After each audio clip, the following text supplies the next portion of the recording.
We're planting herbs in a couple of different ways, and later on Holly's going to show us how to make a homemade herb mayonnaise. All that and a whole lot more coming up today on the Wisconsin Vegetable Gardener.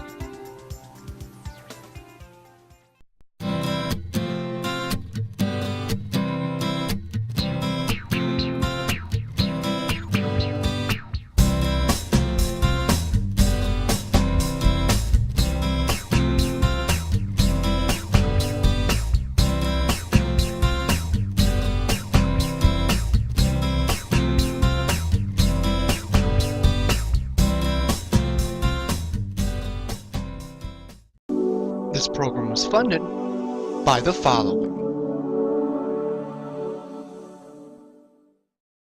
At dollarseed.com, all of our seeds are only $1 a pack. And we have online resources that teach you all about the rewarding hobby of growing your own plants, flowers, herbs, and vegetables. Imagine the joy you'll feel when your children actually help you harvest your first garden crop, or the pride of knowing you'll never need a florist again. Visit dollarseed.com and grow a little magic of your own for just $1. Dollarseed.com. What could be healthier?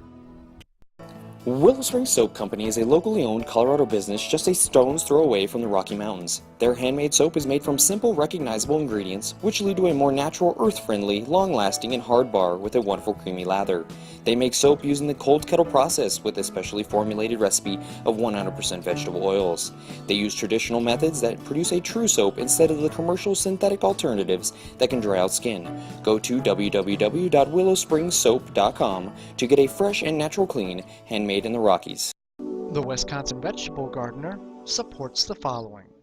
Hunger Task Force believes that every person has the right to adequate food obtained with dignity. They're providing food for people in need. With their 151-acre working farm and fish hatchery in Franklin, Wisconsin, volunteers are needed daily. You could plant seeds in the greenhouse, ride the transplanter, or you can make an instant $10 donation from your mobile device by texting food to 52,000. For more information on how you can help end hunger, visit hungertaskforce.org. Welcome to the Wisconsin Vegetable Gardener. I'm Joey Baird. This show is dedicated to the average gardener, simple home living, and using what you already have. We're going to plant herbs today, and there's a couple different ways that you can go about planting your herbs. But before you plant your herbs, you want to decide what kind of herbs you're going to plant. How do you do that? Well, simply go to your kitchen and look at where you store your herbs and see what you use most, and that would be what you should it'd be beneficial for you to grow. And you can also throw in some new ones to experiment with them in the kitchen as well. So we're going to plant cilantro here in our big portable container, because cilantros are used a lot in salsas, and that's what we use it for. So we filled it up with good soil, and we're going to take this cilantro, and they're kind of, cilantro seeds are round, easier to handle than some seeds, so I'm just going to use my fingers instead of tweezers, and we're just going to mark the rows here and really going to pack this in pretty tight. And the nice thing about having just a little bit below the top of the soil, the nice thing about having them in a container is that cilantro will like to bolt when it gets really hot. So you can take and keep this container moist, and then you can also keep it in the shade during the hottest portion of the day, and then bring it back out when it's not so hot outside. So we'll just kind of get some of these here. And I'm just going to plant them relatively close together just to get them packed in really tight. And I'm just kind of guessing on these, because no matter how much we pack in, there's always going to be some cilantro going to grow. It won't really push each of them out. And then after we get this planted, we'll want to water this in real good to find out, you want to keep this moist, and it's going to take a while for these seeds to germinate. So now that we've got that done, we're going to plant them in a hanging pot. We're going to do a different way of planting herbs. One of the ways you can go about planting herbs, if you don't have a lot of area to plant, or you want to make gifts for people, you can do them in these hanging pots. And we've talked about these hanging pots a lot of times on the show. You can find them, you can purchase them from online stores. People throw these out all the time. So what we're going to do is we're going to do a 4-corner plant on this pot. I'm going to do thyme, parsley, rosemary, and basil. And I've divided the pot into 4 quadrants here. And that's all we're going to do. We're just going to plant each little quadrant with the type of herb. Now with the thyme seeds, you can see they're extremely small. But like we have over here, this is a really good herb to cook with. It will grow over the edge of the pot, and it's also a really good cover crop or a crop that you want to put like in a flower bed. You could do that as well, and you can harvest it all summer long. So I'm just going to gently sprinkle these thyme seeds over that quadrant or that portion of the pot there, and even halfway through where I've divided, just to get it packed in. Now when you're doing this, where these come together at, you're going to have some overlap, which is fine. Okay, now that's all planted. Now we're going to do the parsley on this other side here.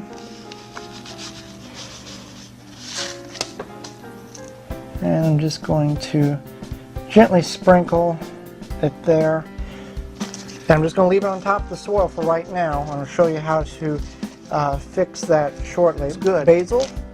Now the tip that I've got since we just left the seeds on top of the soil, I'm going to take some soil and I'm just going to gently broadcast it very thinly on top of where we planted. And that'll give the seeds just enough soil on top of them to properly germinate. And then we'll water that in real good. And you've got your hanging pot that you can keep in the kitchen window or on the patio or porch or deck. And it's really good and easy to pick from when you're wanting to cook from it. Now we're going to go about and doing some planting of multiple herbs in a tray. And it's basically the same concept as what we did in the hanging pot. It's just we're going to try to space the seeds 1 or 2 per container. So we have oregano up at the far end here.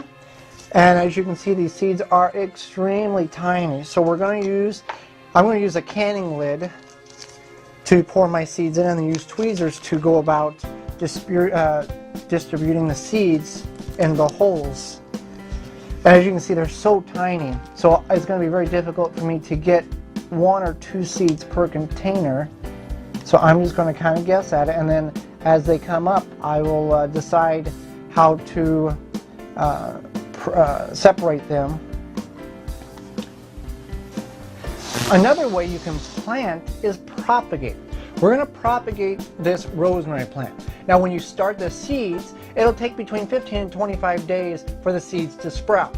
This is a way to get them more established quicker, to get more growth for the plant to grow better. Well, there's a couple ways to go about doing this. Now on this rosemary plant, you see the dark stem. That is the woody aspect of the stem. That's the wood part of it. At the very top, you'll see a light color. That is the newest growth on this plant, this rosemary plant. And that's the part we want, because if you stick the woody part in the ground, it will not establish roots. So we're going to go ahead and take and cut about 1 inch below that new growth so I can get it off the plant. And what I'm going to do is I'm going to remove the leaves, but save the leaves so we can use for cooking, and just kind of tear them off, but be careful that you don't damage the new tissue of the stalk. So I'm just going to go up and gently remove them. As you can see, it's easier to see the white portion or the new portion growth. So I'm going to take these 2 leaves off. I'm going to leave about 1 inch of new growth. Let's see here. Okay, I'm going to leave that portion, that new growth. I'm going to cut off the old growth. Okay, now you can do this a couple ways. You could probably just stick it in the ground, in the soil as is, but I'm going to put some rooting growth hormones on it. Now you can purchase this at your local home and garden center, and it's just a powder that helps stimulate the root to grow. So I'm going to take it in there and I'm going to get it wet so I can get the powder to stick. Alright, and all I'm going to do is just place it in the container there, and it should take, if you have a warming mat, this would be the good time to use it, because warming the root ball of it will actually help stimulate the growth of the roots. And this will take about 14 to 21 days for the roots to establish growth on your rosemary plant. And this is the way you can just continue to take cuttings off your rosemary plant, give it to friends or family, or establish a larger rosemary garden of herbs in your yard. So a couple of different ways of going about planting herbs so you can get them ready to go out in the yard come this spring when the temperatures get warm enough.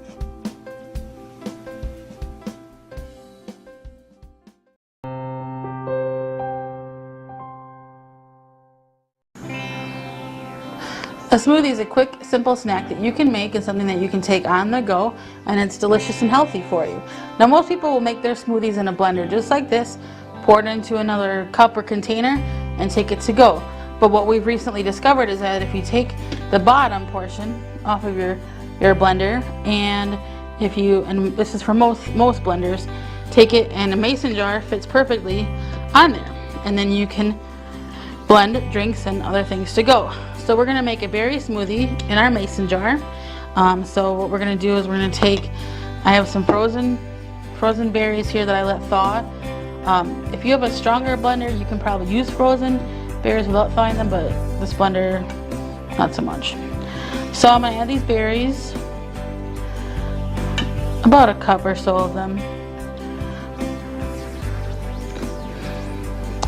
And you can put lots of things in a smoothie: berries, bananas, pineapple, mango, anything like that. Obviously we would prefer fresh berries, but it's still April, so it's not really gonna work out for us. So here we go. Add some blueberries. You can add raspberries to your smoothie, whatever you have. Then I'm gonna add a little bit of plain Greek yogurt.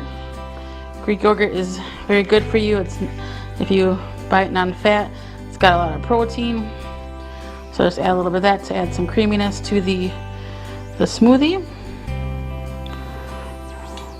And if you have a canning funnel just like this, it definitely helps. So that's about a half a cup. Then just a little, I'm gonna add this vanilla soy milk, but you can use regular milk, just a tad to help blend it up. And then here we go. We're gonna get this on our blender and make our smoothie.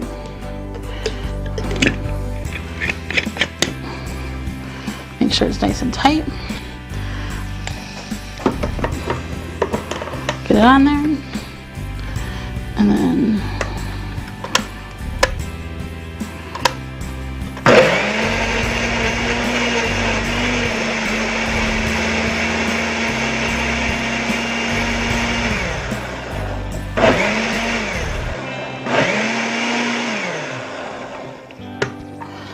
as you can see, it blended up really nicely. And if you did this in like a pint jar, you could definitely take that to go, really easily. I mean, obviously you could take this to go, but pint jar is a little bit more portable. And then there you have it. There's the berry smoothie. Here's some other things you could do with it. Is if you have some Parmesan or any kind of cheese, you could take that, grind it up in here, put your shaker lid on. You got some shaker cheese. You can make salad dressings in it.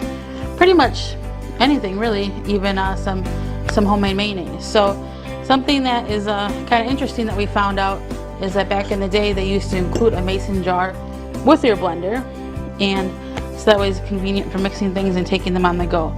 So there you have it, a delicious berry smoothie mixed in your mason jar.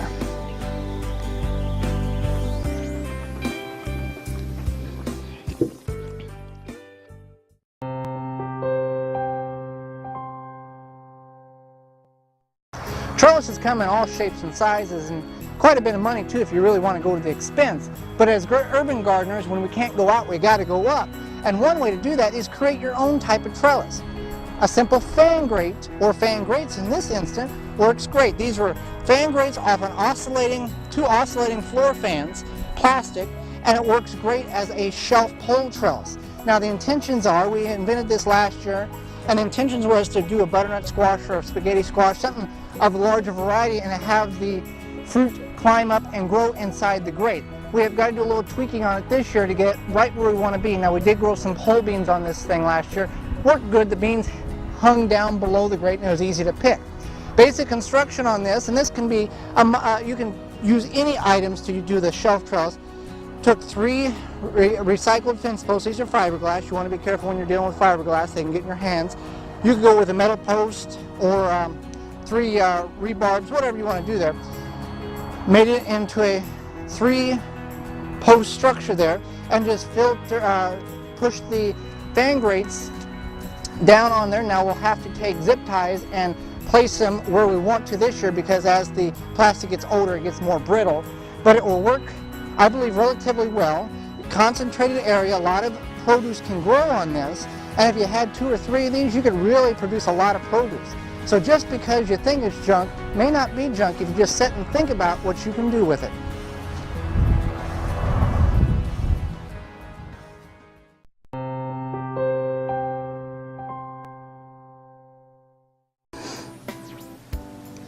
One of the things you can use your herbs that you grow for is making some herb mayonnaise. So we're going to do that now. Making your own mayonnaise to most people seems kind of intimidating, but if you have a food processor or a blender, it really helps the process, and it's pretty simple actually. So what you do is you want 4 egg yolks.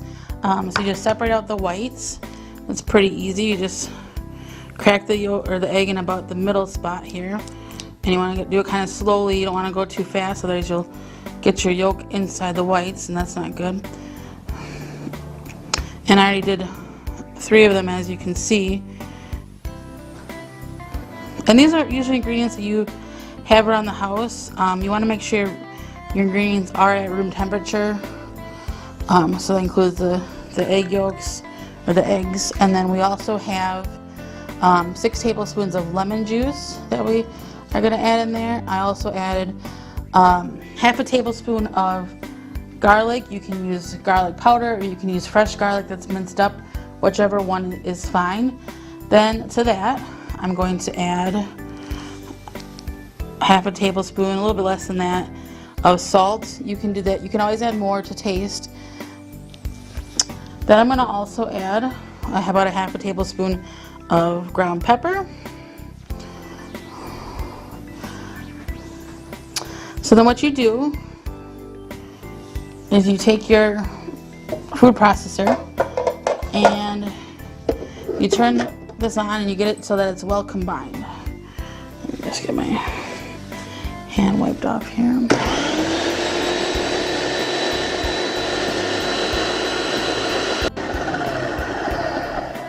And as you can see, it's turned this nice creamy, kind of a pale yellow with, well, obviously with specks of pepper in it, but nice pale yellow creamy consistency.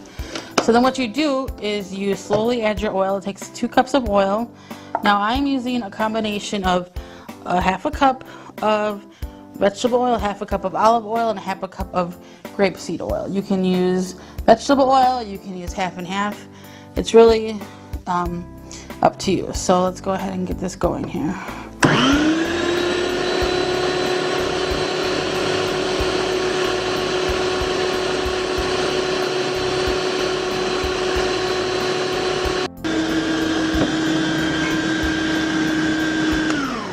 Now it's going to emulsify. You might want to check on it partway through. It looks like that's pretty good and stiff. Let me just use my measuring spoon here to check it. Yep, and that's the consistency you want. You know, typical mayonnaise consistency.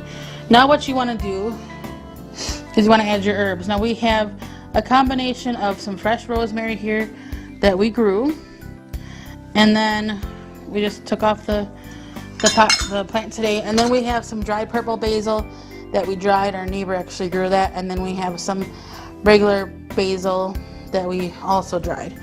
You can use fresh herbs, different combinations, whatever you like. So you just want to put that in there.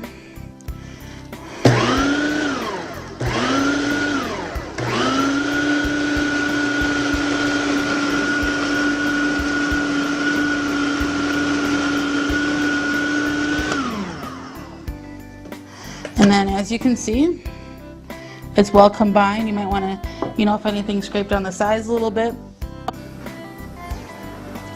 And as you can see, a simple homemade herb mayo comes together real nicely with some simple ingredients that you already have around the house. And for this recipe and more, you can visit our website, and it's the same name as our show, thewisconsinvegetablegardener.com.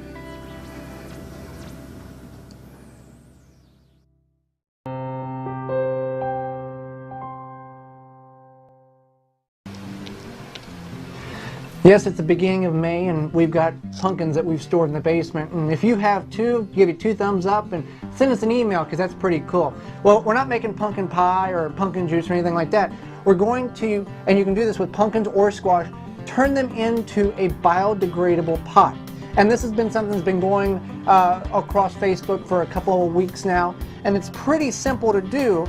If you have a pumpkin, or you can do this with squash that you've grown, that we've saved from last year that we just haven't ate and doesn't look like we're going to eat it, or if you buy it at the store, you can do it the same way. And all you're going to do is remove the top like you would a pumpkin,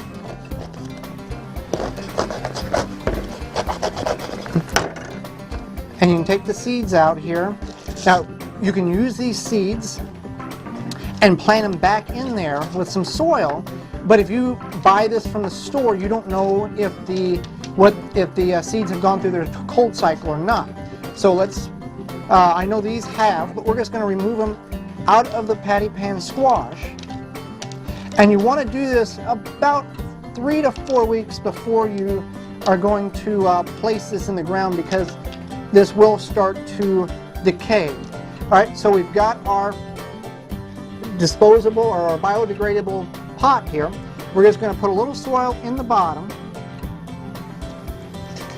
pack that down, and we're going to take some pumpkin seeds that we saved, and we're going to plant 2 of them in there, and then we're going to cover it back up with soil.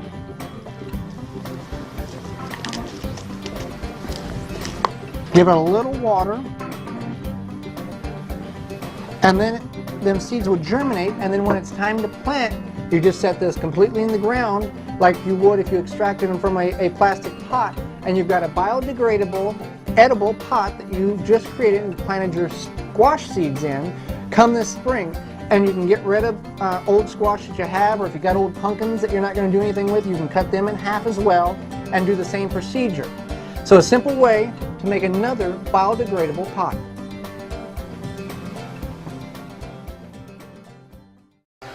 Well, that's all the time we have. Hope you enjoyed the show as much as we enjoyed bringing it to you. And planting herbs, there's a couple of different ways to go about doing it, and it's really easy, and they bring so much taste to items that you cook with.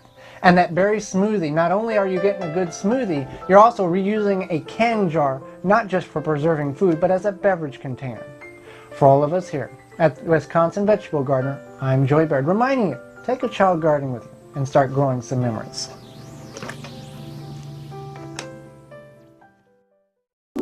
This program was funded by the following. At dollarseed.com, all of our seeds are only $1 a pack. And we have online resources that teach you all about the rewarding hobby of growing your own plants, flowers, herbs, and vegetables. Imagine the joy you'll feel when your children actually help you harvest your first garden crop, or the pride of knowing you'll never need a florist again. Visit dollarseed.com and grow a little magic of your own for just $1. Dollarseed.com. What could be healthier? Willow Springs Soap Company is a locally owned Colorado business just a stone's throw away from the Rocky Mountains. Their handmade soap is made from simple, recognizable ingredients, which lead to a more natural, earth-friendly, long-lasting, and hard bar with a wonderful creamy lather. They make soap using the cold kettle process with a specially formulated recipe of 100% vegetable oils.